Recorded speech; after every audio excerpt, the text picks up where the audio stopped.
चिमण्या गोष्टी. दोन मित्र आणि वाघ. कधी काळी एका गावात राम आणि श्याम नावाचे दोन घनिष्ठ मित्र राहायचे. ते नेहमीच एकमेकांच्या साथीने असायचे. एकदा ते जंगलामध्ये फिरायला गेले. दोघांनी ठरवले की जंगलातील सुंदर झाडं, फुलं आणि प्राणी बघायचे. जंगल खूप सुंदर होतं, पण तितकंच धोकादायकही होतं. राम आणि श्याम चालत असताना अचानक एक मोठा वाघ समोर आला. वाघाला बघून त्यांचे हातपाय गळून गेले. राम खूप चपळ होता. त्याला झाडावर चढता येत होते.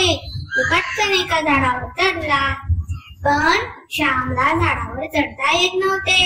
वाघ जवळ येत असल्याचे पाहून त्याने पटकन जमिनीवर झोपून घेतले आणि मृत असल्याचे नाटक करायला लागला. त्याला माहित होतं की वाघ मृत व्यक्तीला खात नाही, तर सोडून देतो.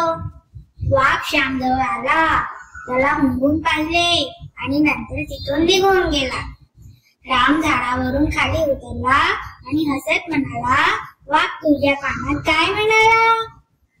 श्याम शांतपणे म्हणाला, वाघ म्हणाला की ज्यावर संकटाच्या वेळी विश्वास ठेवता येणार नाही अशा मित्रांवर कधीही विसंबू नकोस.